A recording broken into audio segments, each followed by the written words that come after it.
Yippee-ki-yay, motherfucker. Frankly, my dear, I don't give a damn. All right, Mr. DeMille, I'm ready for my close-up. Dodge this.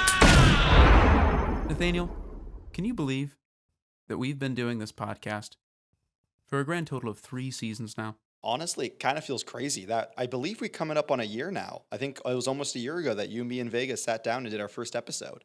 So the fact that we've kept doing it, I feel very proud of us. And I think we've got something pretty good on our hands, don't you? Yeah, I'd say so. At the bare minimum, it's something for me to do every Wednesday night. And I think that we're slowly building a community, right? A community that never interacts with us, but maybe they will someday. Maybe they will. One YouTube subscriber at a time. That's how it's done. And with each reel, we gain another follower. Yeah, so it doesn't even matter what we say in the podcast, because I only take a total of 3 minutes and post it online. So for 99% of this, we could just say whatever we want.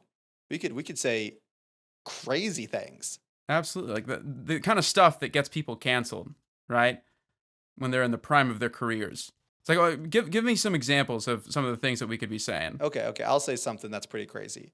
I think the McDonald's double quarter pounder is probably my favorite burger that I've ever eaten in my life. Really? Yeah, I really like it. A few things. I don't like home cooked burgers. I mean, they're always like thick and hockey pucks. I can appreciate a higher quality burger, but then they're too expensive. And I just have nostalgia for the double quarter pounder. So for all those reasons, it's one of my favorites, if not my favorite. I mean, that's my go-to. I go for the bacon quarter pounder. Oh, I actually think we talked about this literally like maybe we don't have that much to say, Jeffrey. Maybe we shouldn't be doing a podcast. If we had this exact same conversation, I think 3 or 4 episodes ago. I think we were talking about the double quarter pounder and the bacon. It was very recent. Yeah. Sorry, folks. Maybe we have nothing worthwhile to give you. And that's why we talk about movies and not our personal lives, because we have nothing interesting about us. Speaking of podcasts and movies, folks, welcome to the Holy Moment Podcast, where we watch movies with you and discuss the moments that work, the moments that don't, and the moments that reflect truth in amazing ways. Unexpected ways. That's technically our slogan. But we can change it up from time to time. We're quirky. It's season 3. You know, we got to spice up the audience. Go from unexpected to amazing. Truly. Maybe amazing is what we need to get those subscribers. Maybe we just put in a different adjective every week until someone reaches out to us. That'd be a fun gimmick. But yeah, as Nathaniel mentioned, this is season 3 of the Holy Moment Podcast, episode numero uno. And today's episode is Little Women, directed by Greta Gerwig. And it was important that I make that distinction because this movie, or this story, has been adapted so many times. How many film adaptations of this book do you think there are? Specifically film, I'm going to guess 3. I know of this one. I know there was an older one. And then I assume there's probably another random one out there. So I'll go with 3, specifically movie, not TV show, movie adaptations. Yeah, close, no cigar. 7. There have been 7 film adaptations of this 7? Story. Yeah. Oh, wow. So this is well-trod ground. Yeah, it would be super fascinating to watch some of the others, or maybe slowly. If we do this long enough, we'll watch all 7 of Little Women. That would be a fun little project, fun little marathon night. And then we could finish it by reading the book. I actually thought about reading the book for this. If this had been later in the season, I definitely would have read the book. Did you finish your Lincoln book? I did not, no. I think I'm giving up on that since we watched the movie. I already know how it ends. Watch the movie. There's no point in finishing it. No, but yeah, Little Women began as a novel written by Louisa May Alcott. It's considered semi-autobiographical. And yeah, as I had mentioned, it's been adapted to film 7 times. Right? But Greta Gerwig's adaptation is unique in that, in all the other adaptations and in the book itself, right, the story is told linearly, right, in chronological order. And with this, it's broken up. It's very non-linear. And that has the effect of, yes, it's a story about watching these girls grow up, but the focus is more on the adult sisters versus their childhood sisters. But yeah, this movie won 6, or did not win, but it was nominated for 6 Oscars. Right? It was nominated for Best Picture, Best Supporting Actress for Florence Pugh, Best Actress, Saoirse Ronan, Best Adapted Screenplay, and Best Original Score. And it won Best Costume Design. Wow, that's all it won. I mean, I didn't even know it was up for any Oscars, but that I mean, it makes sense. I think it was a very well done movie, but best costume design. That tracks with me. I think that this movie did a great job of crafting a very specific aesthetic. Yeah. I feel like best costume design is like a hard that's like that would be like obviously any Oscar category is like, up to someone's preference to some degree. But I feel like best costume would be hard. I wonder if there are like certain criterias of it. If it's just like, is this the most historically accurate? Well, what if it's not historic? What if it's sci-fi? Does this just look the coolest? Like, I wonder what determines best costume because I think everything looked great. I thought all their outfits were beautiful, but I mean, I don't know anything about costumes. That is not my department of expertise. So I'm just curious how they decided that. Yeah, I mean, there's so much subjectivity that goes into the nomination and the like winners of the Oscars. So, and I feel like that would be especially pronounced in the area of costume design because you have some really wacky costume designs, a la Poor Things, and it's very ambitious. But then you have this very grounded historic costume design that we see in Little Women, which I read this. It was actually meant to be a mixture of both historic styles with a tad of David Bowie thrown in, just a smidgen. Well, I don't know enough about that century or enough about David Bowie to know if they did well or not. I thought the costumes looked good. I appreciated that sometimes the women looked quite boyish in their outfits. I thought that looked nice. Yeah, and I think it also plays into some of the themes of this movie about femininity and masculinity and how it was allowed to be expressed at the time and the ways in which women were kept down, kept from pursuing quote unquote more serious endeavors. I feel like they did a good job weaving the costumes into the narrative of the film, like you just said, with those themes. But I think I hope that's something they take in consideration when it comes to the costume design category in the Oscars. Like, hey, is it more than just clothes or look cool? Does it actually progress the narrative in slight ways? Because I think that's when you have a good costume designer. That's when you have a good director. When even the smallest details, instead of just being like it looks cool, being like, well, what does it mean when our character wears this? Because everyone wakes up and puts something on their body at the beginning of the day, unless like I don't know, you're in a nudist colony. But besides those people, you put clothes on, and that says something about you, even if you don't want it to. It says kind of your income status level. If you care about how you look or how you don't, if you take care of yourself, and all these different things. So all I'm saying is, I think it's a chance for the director to express more of the characters in the story with their outfits, and I think Greta Gerwig did a good job with it.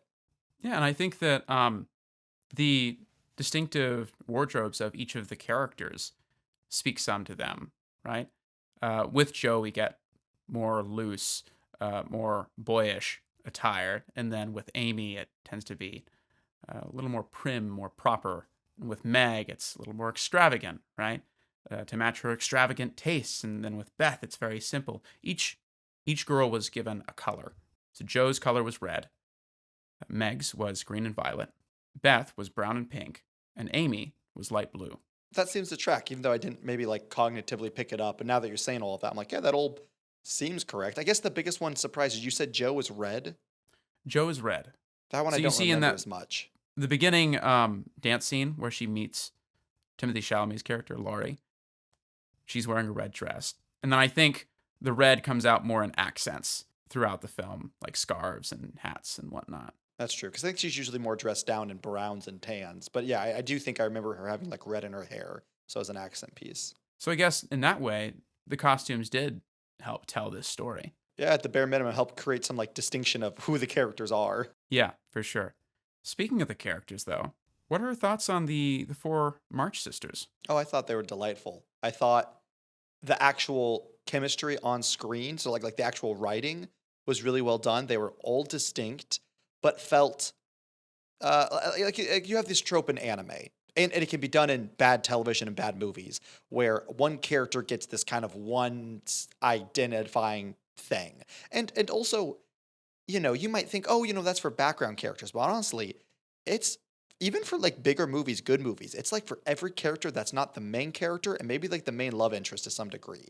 I even think K-pop Demon Hunters. We just talked about that like last week, and Rumi, she's pretty complicated, but then the other two side characters, oh gosh, let me see if I can remember their names. Zoe and oh, I don't remember. What's the emo girl's name?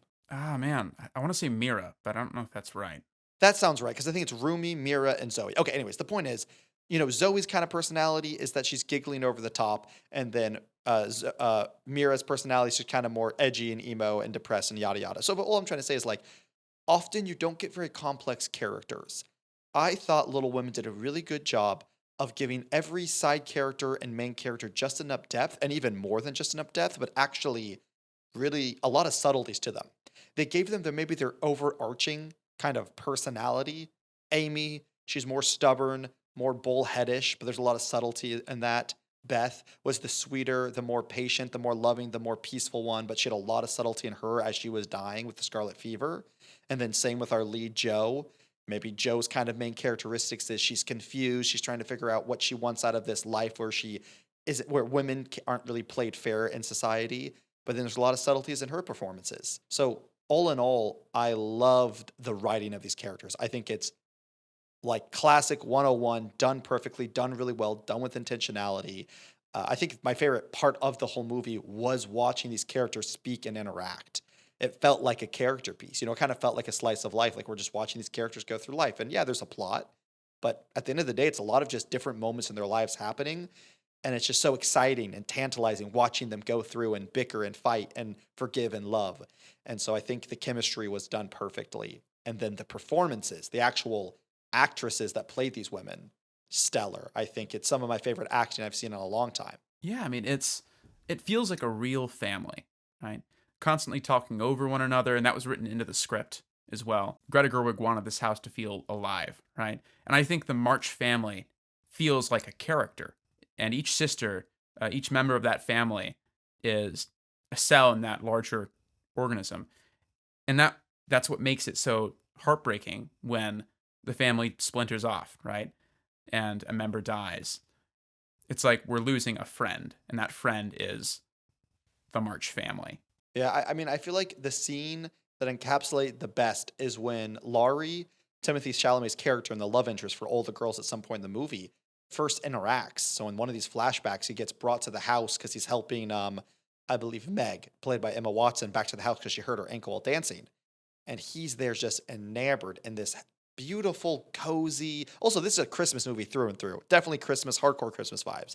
But he comes into this house, it's warm, there's a fire, there's 4 sisters, there's a mother, there's a maid, and they're cackling. Like they immediately get in the house, they're taking off their skirts, they're running around, they're calling each other's names, they're falling over each other, and he just becomes enamored. And I think he's kind of like the lens of the eyes of the audience. We become enamored with this household, like you said. They're almost characters, and we start to care for every single one of them in different ways.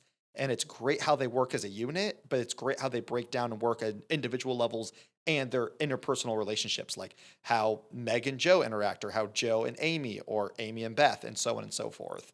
So I think all in all, Greta Gerwig did a great job of not letting any character, any at all, fall to the wayside. Everyone just got like the smallest hint of like, oh, that's kind of complex and more than just one little idea or trope or very flat.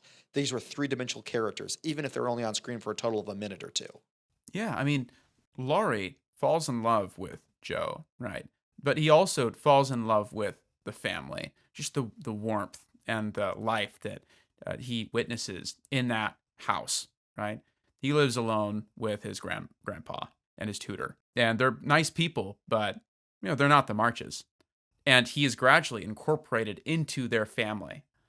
Right? He becomes another cell in that organism.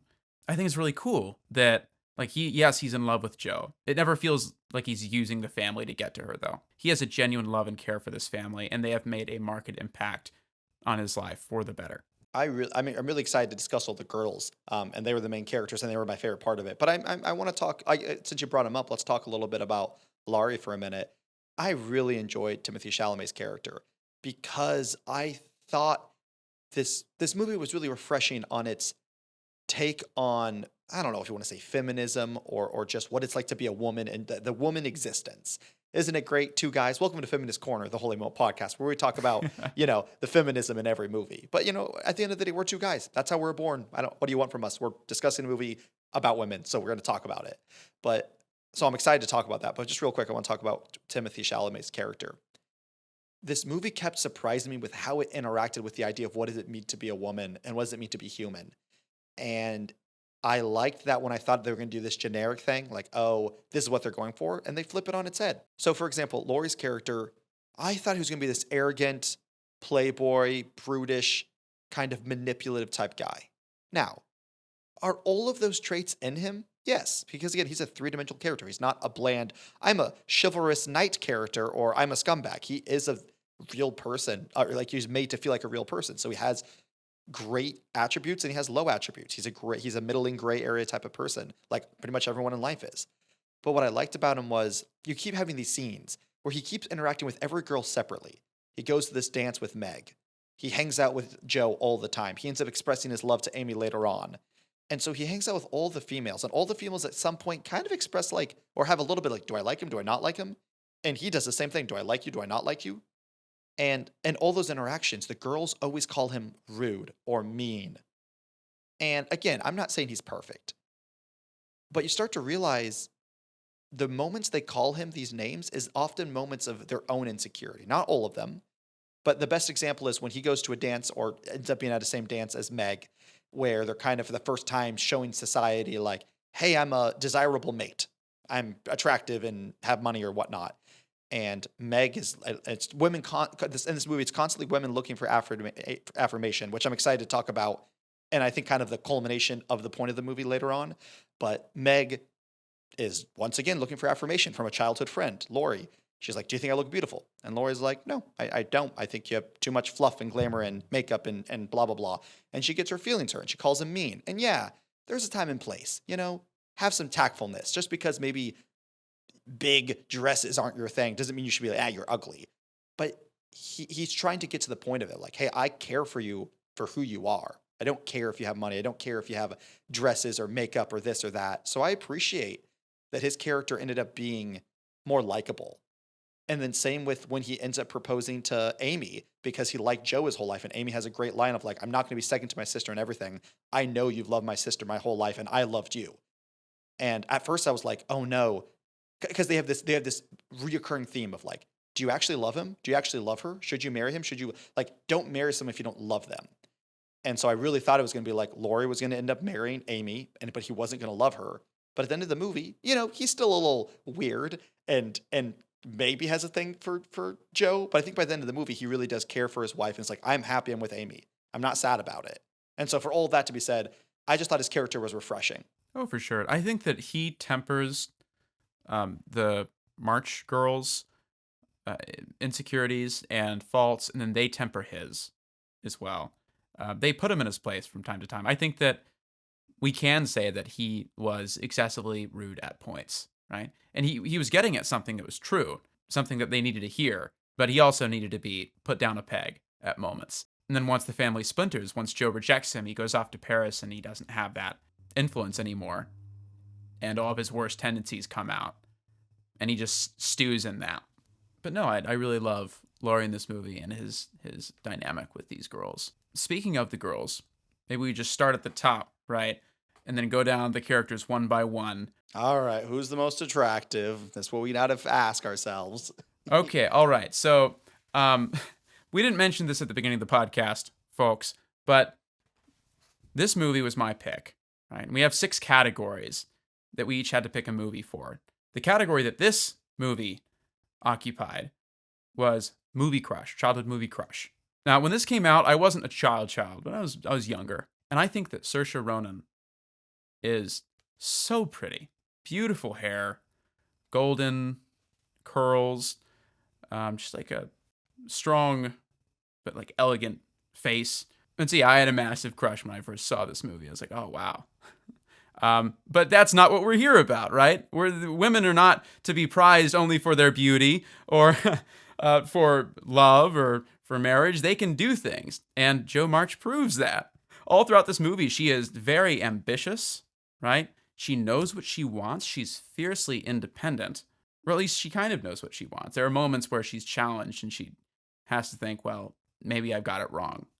There's even a famous moment, when she's talking to her mom and she expresses those same ideas that I expressed, that, hey, like I'm so sick and tired of people making these assumptions about me that all I'm good for is marriage and love. And I want to prove to people that I can still exist apart from that and make my own way. But I'm just so gosh darn lonely.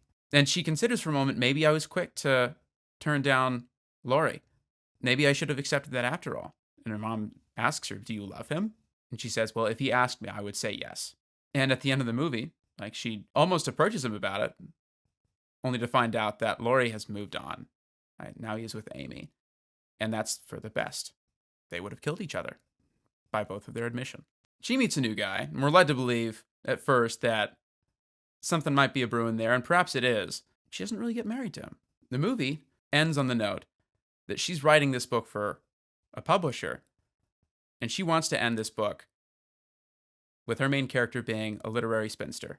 And that's a phrase that Louise May Alcott used in expressing what she wanted out of her main character. But because of pressure from her publishers, she gave Joe a husband. That's one thing that makes this movie different from other adaptations. In every other adaptation and in the original work, Joe definitively marries Professor Bear. Now that you're mentioning it, I feel like I think I just assumed she married him, because you do have that like interesting inner splicing at the very end of like almost like a meta narrative breaking the fourth wall of her talking to her publisher, and the publisher's like, no, they got to get together. And then we see them get together. But then, yeah, I guess the very end of the movie is her at the house that she turned into a school, and her siblings are there, and her in-laws and her parents are there. But yeah, we don't see him. But I think in my brain, I just assumed they got married. But yeah, I guess at the end of the movie, that it is not definitive that they're married. Well, I think we do see him at that ending scene. He's helping we some see him? kids paint. We do see him. Oh, you're right. Yes. But, I mean, if you think about that whole scene where she chases after Professor Bear and meets him under the umbrella, and it's raining, and everything is heightened, everything is overly saccharine. It's just almost too good to be true. And it's a moment that we enjoy. And we're not shamed for enjoying it. Joe gets a kick out of it too. But Louise May Alcott, she died a literary spinster. This book was supposed to be semi-autobiographical, and she wanted her heroine to continue her literary career and die on her own, happy, but successful. Now, that was the arc of her life. But again, due to pressure from publishers, right? This is what women want. This is what we expect out of women. Women have to either get married or die at the end of the story. And we see this in how the publisher talks to her. It's very condescending. One of the most infuriating moments early on is she hands him her manuscript for one of her short stories. And she's like, oh, yes, I've been published in this paper and in that paper, and I even won a prize for one of my short stories. And then he says, a prize, huh? Very sarcastic. And it immediately steals the joy from her. You see that. It reminds me of another phenomenon, pink journalism. When women were allowed into press rooms and allowed to write for newspapers, they weren't really considered for serious journalism. They were made to write the advice columns and write overly sentimental stories. It's just another example of how women were pigeonholed and not allowed to move beyond their place in society. Yeah, it's something. I mean, the theme and idea of love in this movie, in marriage, is maybe one of my favorites of all time ever depicted in a movie. Because I do get and can agree that I think, women and men can probably never get married and live a fulfilling life and then die. And I'm sure they could also not get married and live a very unfulfilling life and die. But I also liked, this is getting a little bit in my holy moment, but I feel like it's a big enough thing that I don't want to dance around it the whole movie. I like that Joe's character in that scene Jeffrey was talking about, where it's kind of towards the end of the movie, Beth had just died, they're all grieving. And Joe is so angry, where she goes on this monologue of like, I'm so sick and tired in society that I can't have a career. I can't make my own money. I can't live a life I want. And she's going on and on about things I can't have. And I feel like if this movie was done, well, granted, I mean, it was done recently, like 2019. But I think in the hands of a lesser director, especially one in this day and age, she would have stopped there. There would have just been this anger and this frustration of general, like, well, you know what? Society's unfair. Men are on top, women are on the bottom. Which, again, was a genuine, real thing at the time, and even to this day and age still exists in some degree. So it's not a bad thing she was expressing that. But then I love that she ended it. The one of the deepest parts of her was also like, but I'm lonely. And I don't know how to combat the fact that I want to be in love and be married and to be cared for and to be seen. But in this day and age, 99% of that just means I'm a trophy wife. I'm just a guy who needs a wife, gets some children, he goes on working his life, but I'm not really cared for. So I love that it tackles this idea of love and all of the sisters. And again, like I said, that recurring question, do you love them? Do they love you? And you feel like all the sisters end up with someone who really loves them. Meg, she at the end of the day married someone who was poor, and that's her story arc of like coming to grasp with that she's going to be poor the rest of her life, but she married someone she cared for. Amy arguably married someone rich, but she could have married someone richer. She turned down ultimate wealth to be with someone she really cared about. And then you have Jo, where at the end of the day, you don't know if she picked the professor because we don't know if she really loved him at the end of the day. And so I just love that you have this fighting idea of what love and marriage is. And I feel like they could have just been like, you know what, marriage is all a tool. It's all economic prosper. We don't need it. We're independent women. But they said, you know what, we're like anyone else. We get lonely. We want to be admired. We want to be loved. We want to be taken care of. There's nothing wrong with those things. That's very basic human desire. Don't dismiss them just because this day and age they made marriage a bad thing. Instead, turn the lens onto what marriage should be. It should be a respectful unity of two people who are promising to come together and support each other. Not for one gets gain over the other, but in unity to push each other up. And so I thought it was really cool how they turned the narrative on what marriage was in that day and age and love. And it was, and again, another word, just a recurring word for me, refreshing. Yeah, I mean, and the dreams of each of these girls are respected, right? The paths that they end up taking. So Jo, throughout the movie, she says, I don't want to get married. I want to carve my own path. And she expresses that loneliness, but she still has that desire to beat her own person and assert that control over herself, right? And then Meg gets married to the tutor, and Jo thinks that this is a catastrophe at first and tries to talk her out of it. Hey, you could pursue acting. You've always had a talent for that, right? Run away with me. But then Meg tells her, just because my dreams are different from yours, that doesn't mean that they're any less important.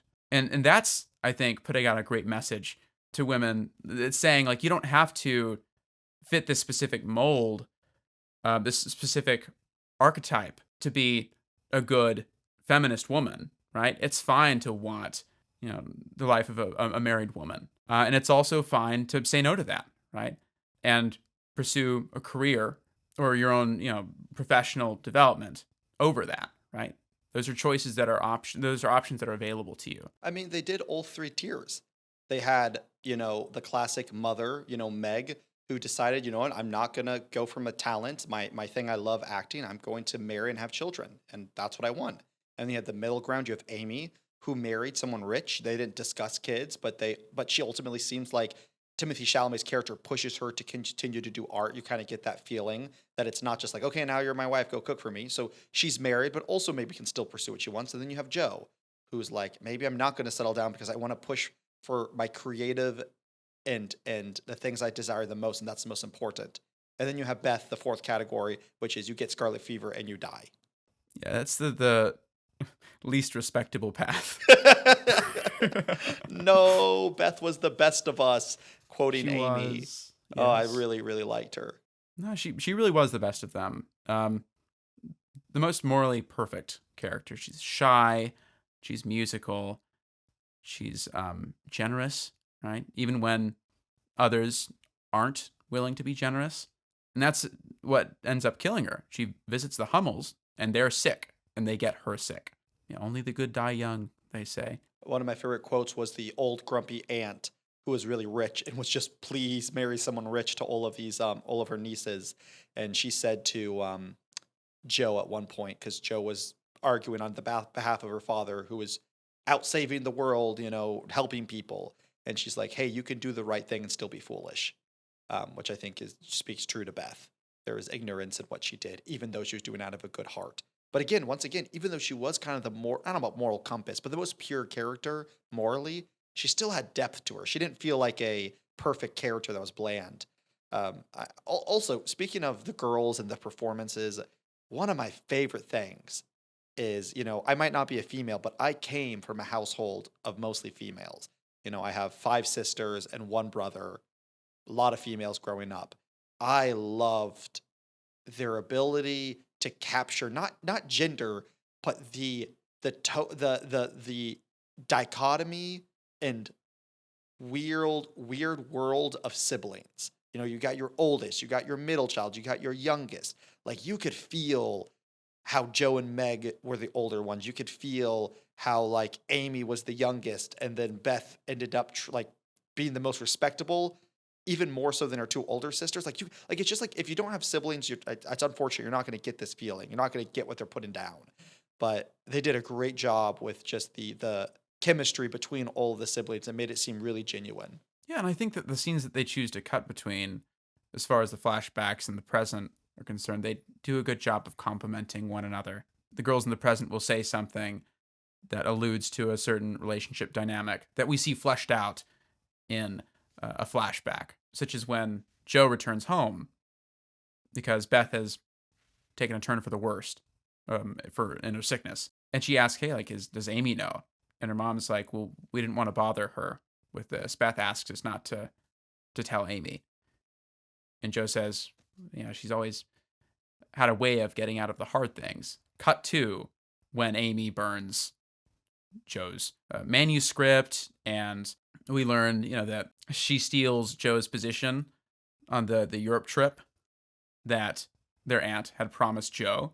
But I think that the editing, the scenes that they were bouncing between did a lot towards providing us with a fuller picture of who these characters are. But what were your thoughts on the nonlinear storytelling? Yeah, so funny enough, when I was watching this and halfway through, I was like, you know what? This is the boy version of the Iron Claw. Do you get that at all or no? Okay. I see it in that it's about siblings. I don't see it in that Marmee was not a blight on the March family. All I'm saying is, I feel like boys will be boys and girls will be girls. If you put girls together, they're going to bicker and cry about love. If you put boys together, they're going to beat the shit out of each other until they commit suicide. Just like different but the genders. girls beat the shit out of each other too, right? Pulling each other's hair. And They certainly tried. No, I'm kidding with everything I just said. Besides, I really did get like, I kind of did get this feeling of like the Iron Claw feels like it's a story of how 4 brothers come together in the chemistry between the 4 brothers. And then this movie is about 4 girls in the chemistry. And again, the meta narrative of it is like Little Women is written by a woman. I don't want to say 4 women because I'm a guy and I loved it, but like 4 women in the sense of it's through the lens of a woman. So women are going to understand a little more. The Iron Claw, forgive me, I don't remember the writer director, but it definitely is written, I feel like, through the lens of toxic masculinity, something that women aren't going to be able to relate to as easily. So that's kind of the story of like, yes, they're very different stories, but it's 4 siblings, 4 boys, 4 girls, both kind of through the lens of their respective genders, and then what unravels.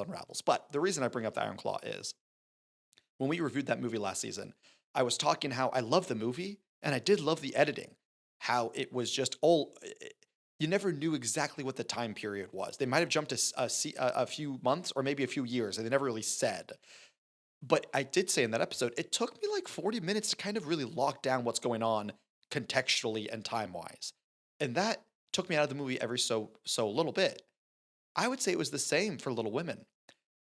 Once I got context for, okay, we know we're in the current timeline when we see Amy painting in France. We know we're in the current timeline when we see Joe going back home to be with Beth.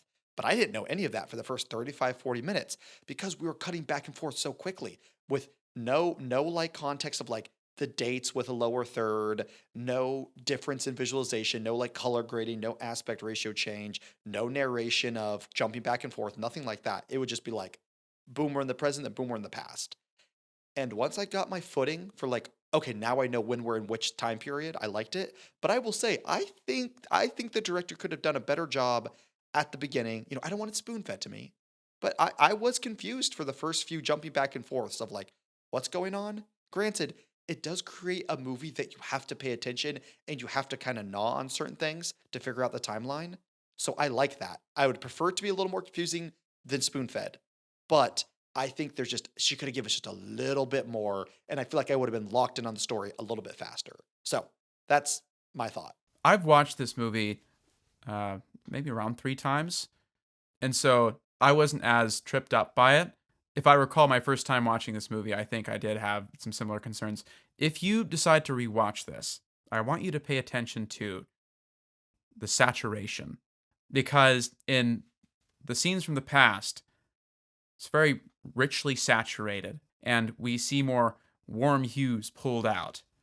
Whereas when we cut to the present, it's very cool and desaturated and gloomy in comparison. That was a very intentional thing that they did. And I think that once you catch on to that, once you look for it, you notice it, and then you can go, okay, this is the past, this is the present. So I agree and disagree. I did notice it. My issue was I felt like they only desaturated and stylized the coloring for certain portions of the future. And it really was just Joe's timeline. I feel like when we were seeing Amy in France, I feel like it was relatively colored the same. And then about halfway, maybe a little more than halfway, we started getting a lot more of the future because for the first like hour and a half, it's like 30 seconds of current timeline to set up a flashback and then a 10-minute flashback. And then 30 seconds, set up a flashback, 10-minute flashback. So we're in the flashback way more than we're in the current timeline. But I would say about maybe an hour, 40 minutes, we start sticking with the current a lot more frequent. And when we start sticking with the current a lot more frequent, I think the saturation and coloring stays more similar. Like, I know exactly what you mean, but I really could only pull like two of the current timelines. Like, it was Joe when she was on the train, when she was like arguing with the professor, and then when she goes home to see Beth, where the only time it was desaturated. So that makes it even weirder if you're going to like desaturate certain portions of the current timeline, but not other portions. Just me personally. That's fair. It felt pretty consistent to me. I think near the end, the colors did sort of merge or become more one. And especially for the scene of her running to intercept Professor Bear before he leaves for the West, right? That was done in that richly saturated style, I think to indicate that this is a heightened reality and perhaps not entirely true to life. It's definitely something I want to rewatch. And if I rewatch, I'll definitely pay attention to. That's why I love rewatching movies. Once you get the feel, like the handle of a story, you can really enjoy it. It's weird. Sometimes you have to watch a movie twice to enjoy it as it was intended. That's been my experience. I would fully agree with that. Sometimes I think it's the movie itself, like it's so thick and so many layers, and sometimes you just aren't there for the first watch. You just weren't mentally prepared. Audience at home, tell us, comment, email us at theholymomentpodcast@gmail.com. Let us know what's a movie that you rewatched and it completely changed your opinion, whether it was better or for worse. What's something that you completely didn't notice or just went over your head, and then on the second rewatch you got it, or maybe the third or fourth. Let us know. Going back to the characters, we didn't really discuss Meg at all, but I think she's very interesting, right? Because she's the oldest. She has not necessarily a vain streak, but she likes pretty things. She likes nice things. And that's consistent throughout the film, which makes it all the more interesting that she chooses to marry a penniless tutor. And that's actually a source of conflict. And we don't get the sense that she's a bad person, but she sometimes makes selfish decisions born from that desire for like nicer things and that desire to fit in with her friends who are more well-to-do. It was heartbreaking, the scene where she's talking to John Brooke, her husband, about the fabric, right? And he's trying to be supportive, and he's like, well, I mean, $50, it's nowadays a pretty normal price for a full dress, what with all the fittings. And she has to break the news, well, that's actually just the fabric. And he's very taken aback by this, but he never raises his voice at her, which is something that I really respect about his character. He is a kind man that wants to provide, and I mean, he's having some trouble providing the kind of life that perhaps Meg had dreamt of when she was younger. And then the arc of their relationship is them coming to terms with the fact that, I mean, we have what we have, but what we have is good. We have each other. We have our kids. It's absolutely one of those scenes that the producers could have 100% pressured Greta Gerwig to cut. And it would have worked. The movie would have worked fundamentally the same without that scene of them in their dining room table at night discussing money. But the movie would have been worse for it. Because again, this movie, is a slice of life. It's about every single moment, every single interaction that builds the full breadth of this world and specifically this family. So yeah, maybe Meg was arguably maybe one of the least important sisters, but it doesn't mean you can cut her story because again, this it's about being a human and specifically a female and all the struggles they were dealing with. And sure, maybe it's a little more vain, quote unquote, to for someone to struggle with. I want pretty nice clothes compared to someone else struggling with the idea of like, I'm so sick and tired that females aren't able to even work in this society. And so I mean, they're different, but still, there are different things that we struggle with. And so I think the fact that they, even though, it was just like a 3 minute scene, but they gave focus to that. And I thought it was so well done. And again, it was another example of a loving relationship. Yeah, it was rocky. Yeah, it was hard. They went to bed angry at each other, frustrated, but they still came together. And like you just said, Jeffrey, they ultimately said, hey, it'd be great to be rich. Let's work towards that. But at the end of the day, I'm married to you and you're married to me. And that's what matters. And it's just another good example of marriage. Also, I love how much of a doormat and overly agreeable John Brooke is. When the girls show up at the Lawrence house and they're talking about Amy being hit in the hand by the teacher, and they're saying, well, I mean, maybe we should homeschool Amy alongside Beth. And he chimes in thinking, oh, like this is the idea they're getting at. He's like, oh yeah, I've always thought that it was more proper for women to be educated at home. And then Meg's like, well, that's just because the schools suck for women. He's like, oh yeah, I absolutely agree with that. Yeah. Yeah, definitely a bit of a people pleaser, but you could tell had a kind, gentle heart and he loved her and wanted to provide for her. Speaking of Amy, in the book, she's about 12 years old at the start. She's 12, and then in the future, like she's like 20. I think Laura even mentions that to her. But Florence Pugh plays Amy both as a child and as an adult. How did that read for you?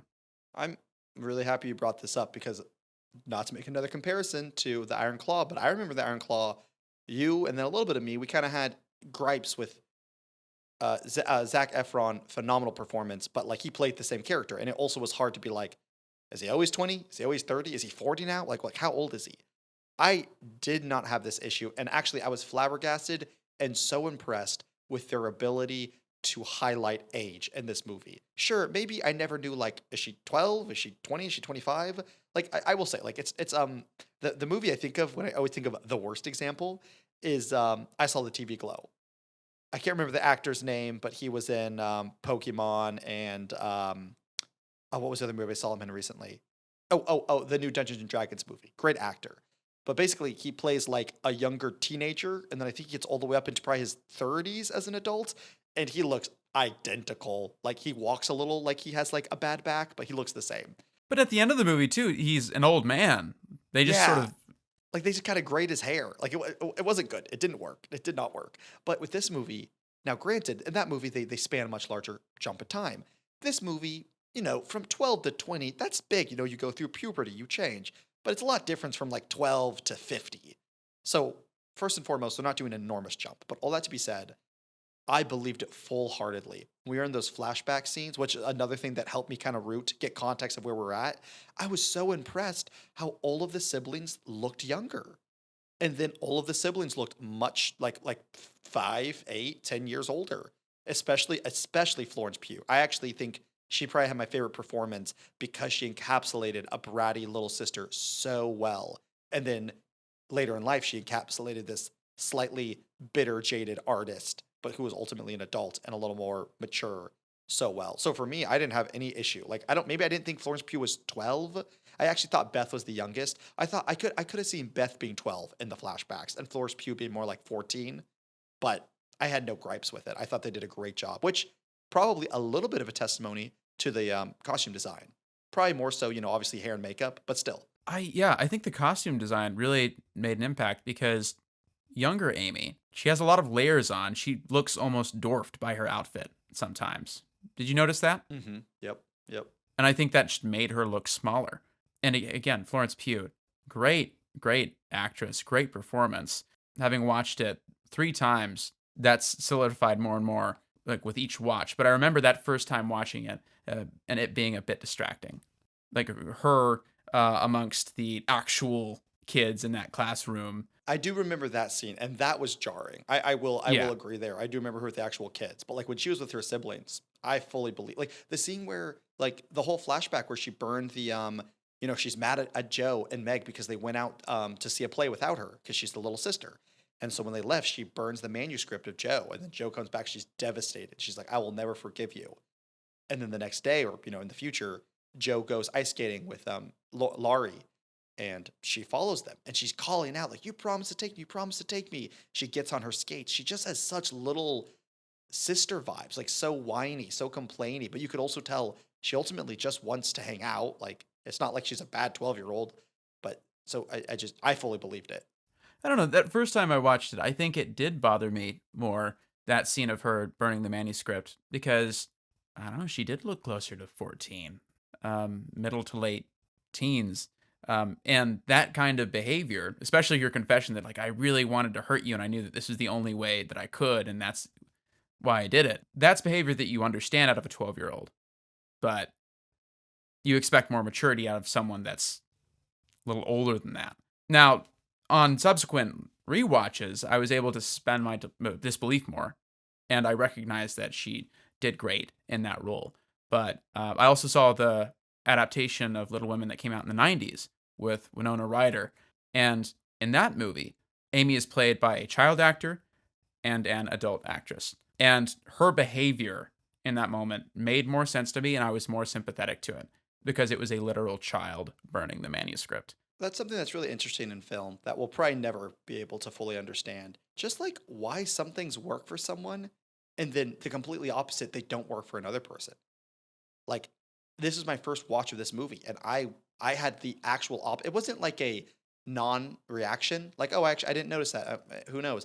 I had the opposite reaction to where I really enjoyed how much Florence Pugh looked and sounded like a kid and acted like a kid compared to herself as a quote unquote adult in the movie. So it's just interesting how you can like have an issue with it, and I'm like praising it. Yeah, and that's the thing too, is that was I'm describing my reaction upon my first watch, and this latest watch, it didn't bother me at all.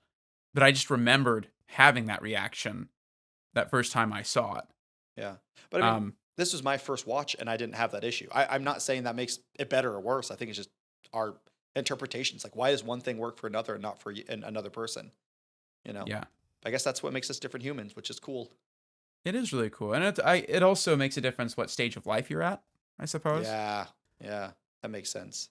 Because when Jeffrey was watching it for the first time, he was looking for the baddies to have a crush on. And he's like, I can't have a crush on her. She's acting like she's 14. Come on. And that's why, because, so Saoirse Ronan, I had seen her in Little Women. And that's where I had the biggest like crush on her.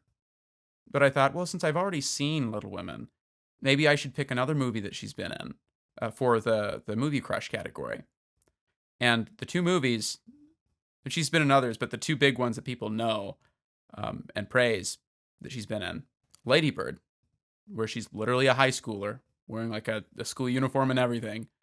And the other one is Her Lovely Bones, which is literally about a child that has been killed by a pedophile.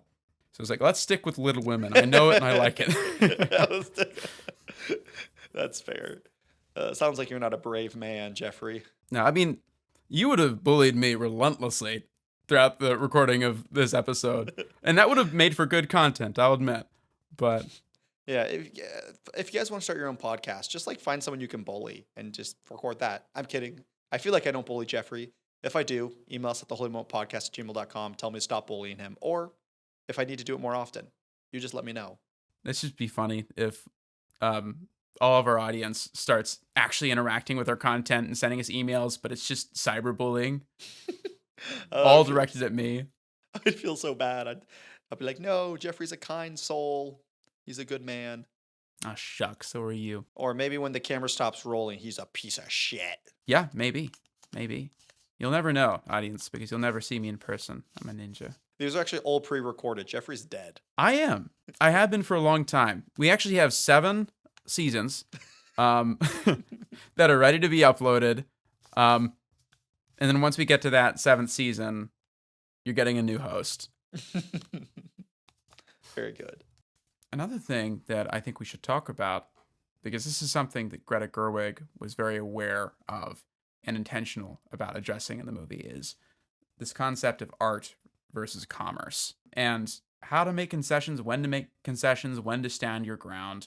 The problems that Jo March faced in getting her book out there, or getting a story that she was proud of out there, are problems that artists still deal with today, and like women also like still deal with today. I think that thankfully we're getting to a point where they're taken more seriously for their art, but we still have unfortunate like industry expectations from women. But even beyond that, just the struggle between publisher, artist. How do you think this movie tackles that? Oh, so is it just the tackles it on the end of like I guess specifically through the lens of a female, because that's kind of the whole point of this movie. I think they tackled it really well. I feel, and I don't know, maybe I'm getting a little too honest on the podcast, and maybe if we had more listeners, we'll get canceled. Maybe one day if we're really big, someone will listen to this episode and like clip what I'm about to say and then get us canceled. I don't think women should. No, I'm kidding. I'm kidding.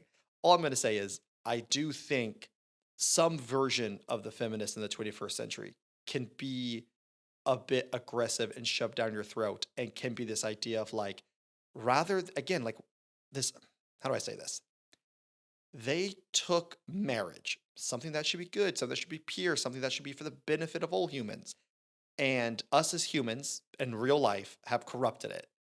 And this idea of, well, women are props, women are trophy wives, women are meant to cook, they're meant to bake, they're meant to have kids, kind of like this when this movie took place. And again, still some today. So we take this meant to be good thing, marriage, then we as humans corrupt it. But then what often happens is there's this over correction. Okay, the 21st century women now reject marriage altogether. I don't need a man. I don't need a partner. I don't need someone to support me or give me validation. But that's not, now we've gone the opposite. We should reinstitute, reframe the good wholeness that marriage can have. Again, if you decide to get married, you don't have to decide to get married. But if you do decide to get married, it can be this life-giving thing. It doesn't have to be the corruption that we made it to be. So all that to be said, I do think sometimes people in the 21st century can really harp on these unfairness. And again, I think there should be social justice. There should be commentary. It shouldn't be something that we turn a blind eye. But I think sometimes in movies, we push political agendas. And I think art is a time to push these ideas and grow the boundaries. I think art has always been a more liberal thing. But I think you can do it in subtle ways that makes it more enticing, rather than just hitting you over the head with, this is bad, this is bad, this is what's good, this is what good is. And I think Little Women did a very good job with it. I felt like it presented the, hey, this sucks. It is unfair. We're told by men what we can and can't do. We make less money. They're being honest. And if you're uncomfortable with that honesty, then I think you kind of have an issue with your own morality. But they also don't spend the whole movie just bashing you over the head, because that's counterproductive. Okay, sure, now we hate men. That's not what's going to help society. So they point out the issues, they point out the unfairness, but then again, they turn internally. How can I not do better in this unfair system, but how can I have a positive light? How can I work hard? And how can I, instead of turning it on the bad person, the men, the society, and just like hating on them? So I think they present it in a very beneficial, healthy way when it comes to art being liberal and pushing the bounds forward. Yeah, I mean, I think that this movie is a celebration of femininity in its myriad forms, in its many varied manifestations, because all of the March sisters are feminine in their own unique ways. Jo's femininity looks different from Meg's femininity, which looks different from Amy's femininity, which looks different from Beth's femininity. Which is being dead. Yes. No, they're all being affirmed and celebrated. And then we have these outside structures that are imposing their own vision of femininity on these girls, a vision that restricts them and doesn't acknowledge them for who they are as individuals. But they have that freedom to be themselves, to be the wonderful women that they are in the comfort of the march home and together. And so, yeah, that's why we don't see like a demonization of a certain kind of femininity, which, to your point of overcorrection, I've seen it expressed online by some women who choose to get married, to have children, to be, housewives. That's their choice. And they feel judged by that, by some of their more career-minded friends or those that are staunchly like feminist, but to an extreme. They feel that their choices as women are not being respected because it doesn't match that very specific and strident archetype of being, fiercely independent and somewhat adversarial. Yeah. I think overall they did a very good job of diving into a sticky, hard, hot topic conversation and viewing it not just in this positive light, like, oh, hunky dory, everything's going to be good, but in a productive light, maybe. Again, there are times when the establishment and the corrupt need to be confronted. It's not like, oh, if there's issue, always turn inwardly and you can reflect and do better. Sometimes people suck, and politics and structures put in place suck and need to be, addressed like straight on. But I think something like in the arts and movies, I think it is nice when, again, it doesn't feel like a bash over the head, but sometimes an internal reflection and then going out and doing something, which is, I feel like we get a lot of Joe, a frustration towards the system, towards the corrupt, towards the sexism. But she took it inwardly and, like, what does it mean to be a woman in this society? And how can I do my best? At the end of the day, she ends up creating this home, this place of amazing education for these children. She made a living for herself, presumably without a husband, and she's bettering society for it. She's educating the next generation.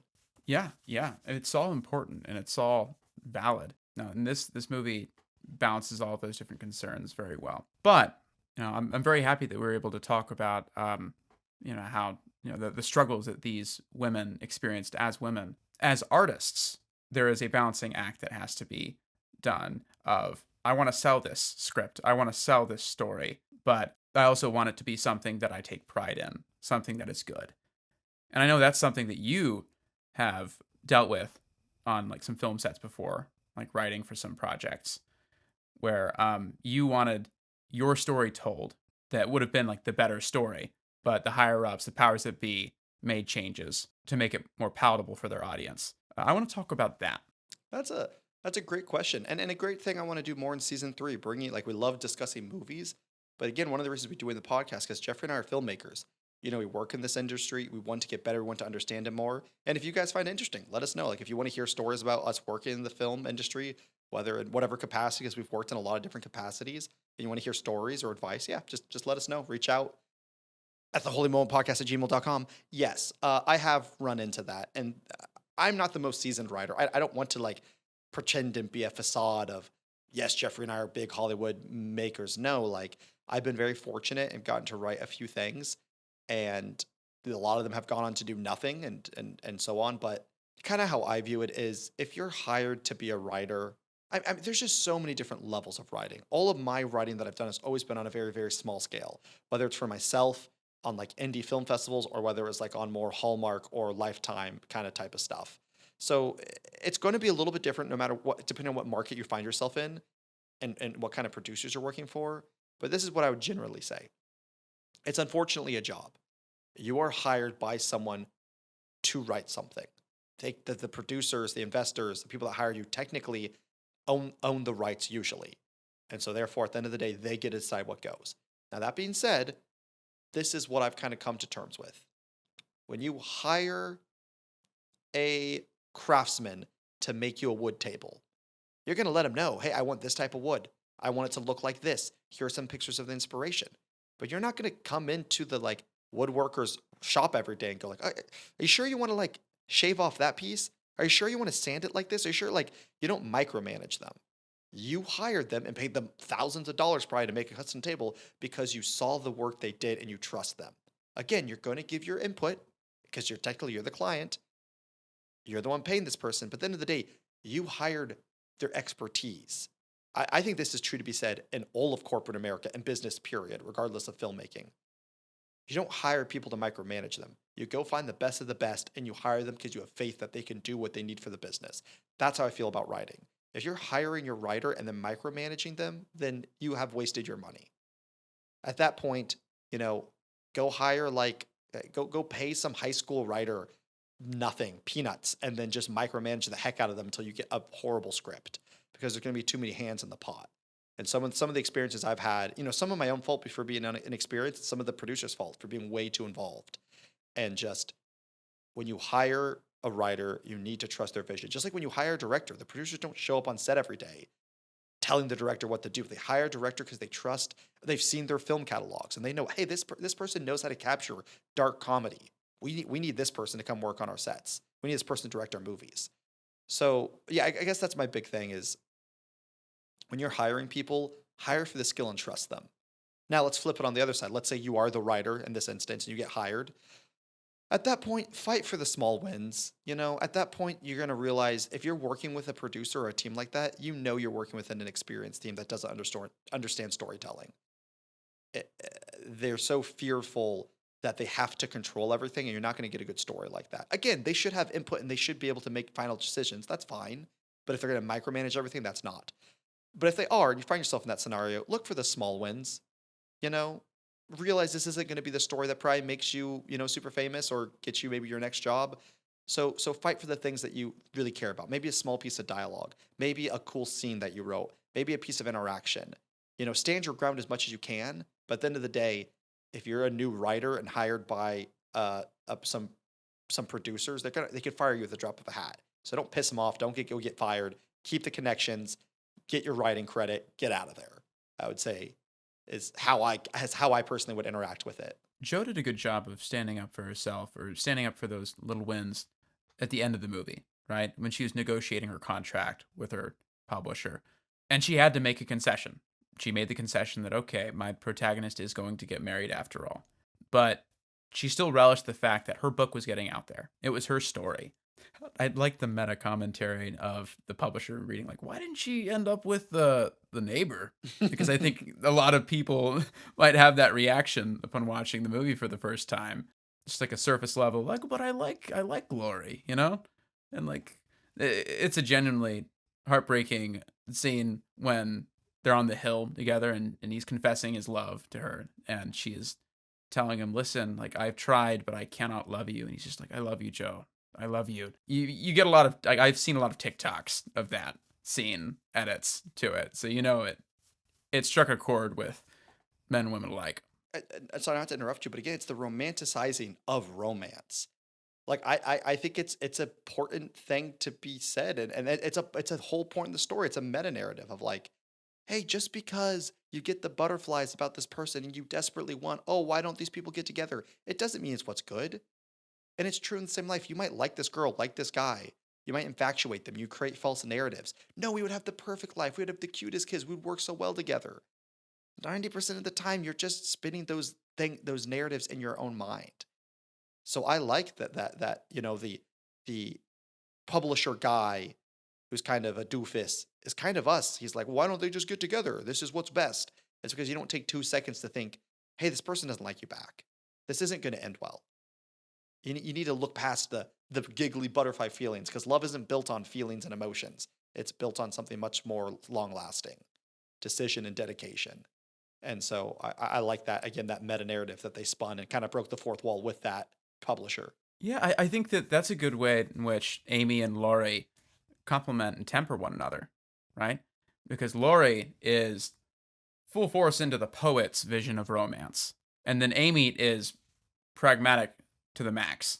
In fact, as childish as she is in her youth, she ends up being the most pragmatic of the bunch. And she's like, well, I think that we have agency over who we love. And he's like, well, the poets would disagree. And I think there's some measure of truth in both. I'm more with Amy than with Laurie here. And I think ultimately that's what he needed. Not someone that would feed into his this might be a harsh way of phrasing it, his delusions. I would agree. And then I think also the professor at the end, who maybe she doesn't get with or maybe does in this movie, but does with the other movies and the original source. I think he's a good foil to Jo. I think he's more grounded. He's more serious. He's more not even pragmatic. I mean, we don't know him a ton. We don't see him a ton, but he seems more grounded in a very loving way. And I feel like that's good for Jo. She doesn't need someone with his head in the clouds. Yeah. I'm actually glad that you mentioned that because you're speaking on this earlier. Writers, when they're hired by someone to write, they're being hired to write. And so they have to stick within the the bounds of what their employers want. With that context, was Professor Bear out of line when he gave his critique to Joe on those short stories? Oh, absolutely not. I think it was one of my favorite scenes of the entire movie. I thought it was so well acted, and the dichotomy of the two characters of him, like you can tell he's like not one of those insecure people looking for someone's validation. And that's a huge theme of the movie. These women looking for people's validation because that's kind of told what they need. But there's also a certain amount of truth to it, which is nothing wrong. Men and women need love and support and validation from other people. That's totally fine. You should be self-confident. But just because you're self-confident doesn't mean you're an island. Everyone needs a village to support themselves. I think I strung like three euphemisms there, or not even euphemism, but three like sayings into one kind of there. But the point is, I love that the professor, he feels older. He feels like, hey, I don't need your validation. I kind of know who I am and what I'm good at. I'm chill here. And she like falls apart the minute someone critiques her stuff because she knows deep down he's right. Because ultimately she's selling out. She's writing garbage because the publisher said this is what the people want. They want garbage, which is like another Superman. Anyways, another great meta narrative of like the idea of like, yeah, just because the current day and age people want the easy, digestible love, action, doesn't mean that's what's best for society to be given. And so that's the whole other conversation. But yeah, I love that the professor was serious with her and that she couldn't handle it in that moment. But she couldn't handle it because she knew the truth. And the truth was it wasn't good because she wasn't writing from a place that was honest or what she cared about. It's also, I think her reaction makes sense when you consider that she's been to many different publishers who have rejected her over and over. And we can imagine that the heads of those publishing companies are exactly the same as Mr. Dashwood, right? Sarcastic. They don't take her seriously, right? Very condescending towards her and her work because she's a woman. And now she's hearing another critique, right? But this critique is coming from a place of respect. And he is taking her seriously in a way that she hasn't been before. And I think that is new, right, for her. She doesn't quite know how to make sense of it in that moment. It cuts her off guard and makes her flustered, you know? And you could tell at the beginning of the movie, she's maybe romantically interested in him. At the bare minimum, she probably finds him attractive. And he's the one that reaches out and is like, I'd love to read your stories. So it seems like it seems like a relationship that can maybe butt into something like, hey, you're attractive, I'm single, you're single. Oh, I see your interest. Let me see your let me look at your what you're into, writing, which I think is another great thing because another bad thing of romance is just like, I'll just tell you whatever you want to hear. But he wasn't gonna spoon feed her. He wasn't gonna coddle her. Maybe, at the end of the day, he wanted to respect her above all else. And to do that, he had to be honest. Yeah. I will say, I think he could have handled it with slightly more tact. I disagree. I think she didn't give him a chance to explain herself. And imagine you're like this, like, just imagine being like I can just imagine professors dealing with this, college professors, you're 30, 50, 60, whatever. You got your life figured out. You're a chill person. And then these 18-year-olds come in, they got a lot going on. They're 18. And you kind of give them a hard time, like, hey, this isn't well written. Hey, this isn't a good essay, yada, yada. And they like freak out. I feel like I would be a little bit like, okay, like calm down. You're acting like a child. And I think if she had stayed, he would have then expressed, this is what I'm trying to say. But she didn't give him a chance at all. Like he gave her, like she was like, I want it, like, what do you think of it? And he's like, honestly, I don't like it. And he says he it's not like she cut him off and he didn't get a finish. It's not like all he said was, I don't like it. He said, I don't like it. I know you're talented. I know you can write better, but you're not doing that. So he expressed everything, and she's the one that freaked out and left. So I actually don't think he handled it poorly at all. I think there are multiple ways to skin a cat. I think that nowadays, common procedure when critiquing someone's work is to begin with the good. Which I'm so glad that the scene is the way it is. I like the impact that it has on Joe and the viewer. And I like how it characterizes Professor Bear. But, sneak in some medicine with that sugar, right? Hey, like, Joe, I see that you have talent, and I see, like, slivers of something good here, but here's where I think it falls apart. Well, I'll disagree with that because here's the difference. Imagine if he was a professor to a student, which he is. If this was a student, I fully agree with you. Give them the compliment sandwich. Compliment, critique, compliment. 100%. This isn't a student. This is a peer, another professor of his whom he respects, and he's disappointed. That's why there is no compliment to begin with, because you don't want to. You know they're playing to their lowest. You know they're pandering. You know they're doing something wrong. You don't want to compliment sandwich that at all. You want to call out their bullshit immediately and say, "Hey, this is bad, and this is why it's bad." I think if he had complimented her or called, or not even coddled her, but like complimented her, I I I think it would have been poor. I think again, he says the harsh, and then he can say, "You're a good writer. Why are you writing like this?" Which he did say. So I think how she was presented, again, on a professor level, their coworkers, she knows she's a good writer, and he was disappointed in her for kind of being a sellout. I think how he responded was perfectly fine. I think there's only one way to skin this cat in this scenario, and it is alive. Oh my goodness. Wow. I don't know if that's, I mean, give it some anesthesia at least.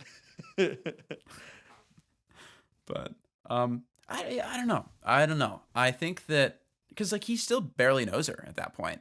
This is his first time reading his work, and so does he really know that she's a great writer? I mean, I think we have to assume that maybe they've been at that boarding house school for a little while together and like they've had some interactions. Like, there's no way he's gonna say, "I know you're a talented writer," having never read her stuff before. I don't think so. He doesn't seem like the type of guy to blow smoke up her ass for no reason. I feel like they had to have some type of connection. I think that they've had a lot of talks, and that spoke to her talent. But I agree that how the scene played out is definitely how the scene needed to play out, and the best way for it to have played out. And so, in that sense, like definitely, that is the one way to skin that cat. It's a hootin' and it's a hollerin', yeah, and it's feeling every. How do you measure pain? Like an ounce of pain? There's the scale of like bug bites, like the pain of how bad a bite. I can't remember the scale of it, but I feel like that's a close thing to a pain Gigabyte. scale. Gigabyte. That's funny. Okay, last thing I'm going to say on it. I just think if you respect someone else on a professional level and they come to you, I don't think you need to tear them down, but I think you have the right to be disappointed in the work they're creating, and that should be the first and foremost thing you express. I don't think it's good because I think we see it all the time, like even in film, like when our friends would show us short films, and like you don't want to hurt their feelings, so I guess you don't want to be like this is trash, especially like, if they tried hard. But I think the thing is, if we had a friend in school who had an assignment and came to you excited about the assignment and they showed it to you and you know they didn't try, you would be like, you wouldn't want to be like, "Oh, I guess good job." You want to be like, "Hey, you didn't take this seriously. Hey, why did you take the easy way out?" And so that's just how I view it. And that's my final thought. Oh, for sure. And I think that that should be communicated. We're just learning that Jeffrey is nicer than me. That's all we're learning. No, I mean, like, I think that's a very valid and actually a very good way to approach it. I think it depends on your relationship with that person, too. Like, if I were to say that, it's like, are you a spoon or are you a syringe? Some people are spoons, and you wouldn't put medicine that you put in a syringe in a spoon, right, to feed someone with. Likewise, you wouldn't, I don't know where this image is. Anyway, I think, is there anything else that you really want to talk about? I'll just briefly say it because I know the episode's getting longer. Beautiful cinematography. They very clearly, in my opinion, were going for a inspired by a picture. In my class at film school in cinematography, one of our projects was to pick a famous painting and then film a short film with the inspiration of that painting. Not like necessarily the story, but heavily the lighting, the contrast, the grittiness or the lightness or the airiness of it. And this felt like this entire movie. It felt like this entire movie was inspired by those 1800 big oil paintings that you would see in museums and whatnot, in a great way. It was beautiful. Loved it. Great use of like the full screen, not using like a more cinematic aspect ratio. I think that would have been lost on a movie like this because this painting was full and it was robust. So great camera work. Greta Gerwig did, in fact, look at a lot of 19th century paintings, specifically of women, as inspiration for this film. And so that definitely shows. There's a few shots where you're like, there's no way a painting of this doesn't exist. Like, this feels like it's ripped out from a painting. It's the kind of movie that makes me want to go out and film something, but specifically something that's very well composed. It's not just I want to do guerrilla filmmaking. No, I want to arrange the elements of the scene exactly how I want it, and then capture that. Anyway, now that we've come to the end of the podcast, how's about we mention our holy moments? Oh, I would love to. This movie was chocked full of holy moments, specifically in the performances and the acting. I've already we already talked about mine mostly, so I won't speak too long on it. But basically, it was that final, not that final scene, but that one of the if this movie had a climax, this could maybe be the climax question. But like I said, Beth had just died. Everyone's sad about it. Joe is upstairs and she is reeling. She's sad for this loss of her sister. She's sad that she feels like this nucleus, her family is falling apart. And she's sad because she feels so directionless. I can't, like, I was a writer. Everyone said I was talented. I don't even know what I'm doing anymore. I can't write. And then she goes on this monologue of, like, I'm so sick and tired of the unfairness. Love, love, love. All women can feel is love. We have other emotions. We're good workers. We're hard workers. We're intellectuals. We're smart. We're creative. We can do things.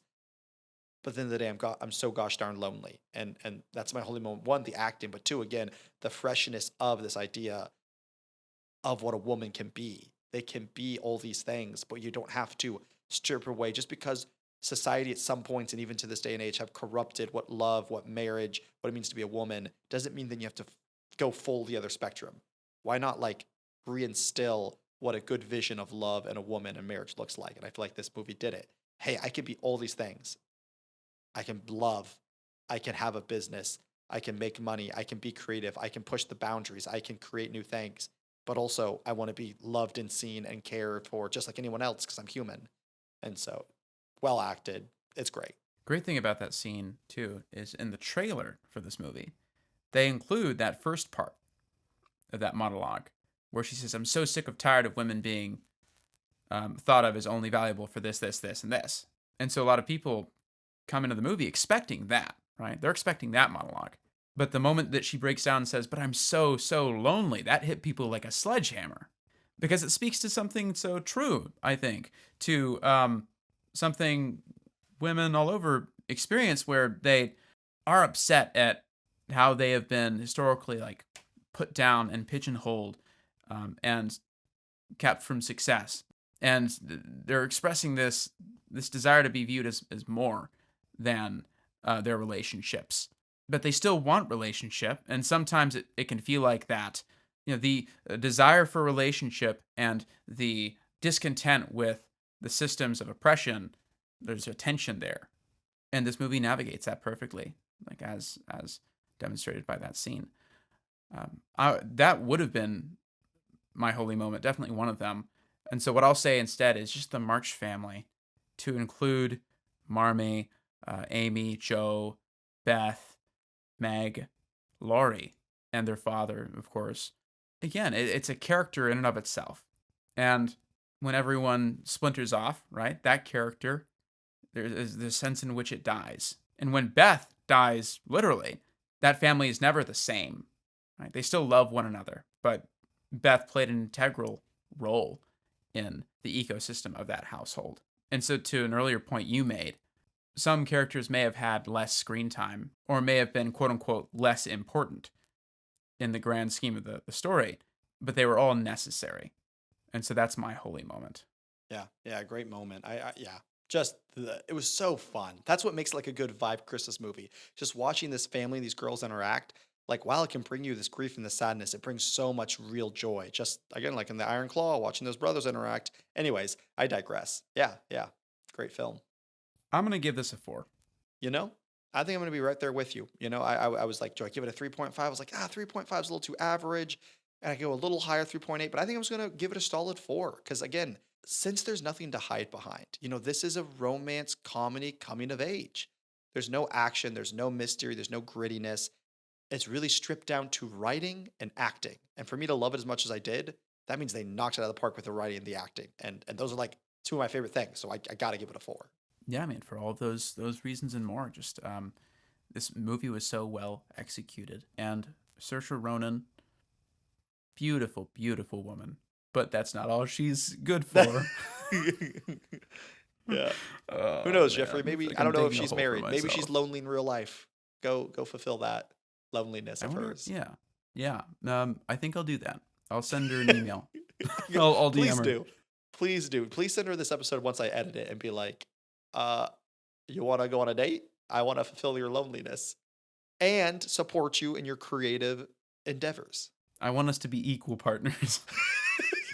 Just that. That's all it is. I want us to be equal partners, then a really creepy photo of you. I love that because, like, I'm so not her equal. I mean, just professionally, and it's so funny. You could be. I could see you be cast as when they do Little Women again in 20 years. I think you should go to the casting call to play Joe. I'll be the stay-at-home dad for her to yeah. So she could go to that. Yeah. Anyhow, speaking of categories, because this movie was about movie crushes, and I've just been talking for the past 2 minutes about my movie crush on Saoirse Ronan, it's your turn to spin that wheel. But before we do that, we should explain sort of what we do, how we choose the movies that we watch. So at the beginning of each season, we come up with 6 categories. We each have to pick a movie for those categories, and then we'll spin a wheel at the end of each episode. If I was the one that was hosting this episode, which I was, then you're going to spin your wheel, and whichever movie it lands on, you're going to host that episode. In this season, the categories are coming of age, movie crush, hobbies, what would my co-host like, Vegas pick, and dealer's choice. Vegas pick was one of our first co-hosts. There used to be 3 of us, and he still chooses movies for us to watch. His movies are often very idiosyncratic and interesting, and dealer's choice is just whatever we want. And with that being said, I think it's time to spin a wheel. All right. It's so fun. It's like it's a fresh start. I'm looking at my wheel. All 6 picks are there. The world is my oyster. I'm not even gonna say what I would prefer because there's too many good options. I'm just gonna hit click, and it's gonna spin, and we're gonna see what we're all watching next week. And it is stop. Oh, I kid you not, Jeffrey. I watched it so slowly. It was a microsecond from landing on my coming of age, which I thought would be a great back to watch with Little Women, The Kings of Summer, but it just barely smidged over the edge and made it into my wild card pick, which I'm a little dubious about this year. I just couldn't. I get so nervous when it comes to the wild card. It's like ultimate options, but when you have ultimate options, it feels kind of daunting and it feels like you have to pick something great. So I ended up going with The Great Escape. I don't know a lot about it. It is based on, I believe, a real story of World War II American prisoners escaping, I think, a Nazi camp. I think it's the same story that I think everyone that listens to our podcast doesn't know what the show is because they're not old, but I watched this growing up. Hogan's Heroes. I think it was based on the same story where it was like a TV show where these Americans were imprisoned, but every week they get up to funny antics escaping the jail. But yeah, so it's an older movie. I think like, I don't know, the 50s, 60s, 70s. I know that's a 30-decade period, but yeah, it's older, about World War II. I was a little dubious putting it on here because we've done, I think, like 2 or 3 World War II movies. Because we've done Grave with the Fireflies, we've done Come and See, I think maybe another one. But anyways, I think this one's different. I think this one's action comedy, maybe. I don't know. I don't know a lot about it. yeah, there are a lot of stories to be told about this time period. Yeah, yeah. If there's going to be any time period or story of movies to be told, it's going to be about World War II. But again, this is for my wild card. So I got to pick anything, and I went with The Great Escape. So I'm excited. We'll be watching that for next week. And all you at home, folks, go watch this movie. Turn on the AC, kick your feet up, enjoy watching it. Don't think too hard about how evil the Nazis were, and just enjoy the movie. And we'll come back next Wednesday talking about this movie. Yeah, or perhaps think about that an appropriate amount. What is an appropriate amount to think about how evil the Nazis are, Jeffrey? Well, we don't want to ignore it. We don't want to pretend it didn't happen. I think we can think, okay, the Nazis, they're bad. Really sucks what they did. Actually, that's understating it. That was a terrible period of time, and the Nazis committed horrible atrocities, genocide. I think we should sort of sit with these stories, and let it move tickle our heart. Well, there you go, folks. Nothing like reviewing The Little Woman and then ending it on, think about the Nazis. Think about the Holocaust. Well, anyways, you can reach us at the Holy Moment Podcast at gmail.com. You can find us on Spotify, on YouTube. We have reels on TikTok and on Instagram. Engage with us. We like you.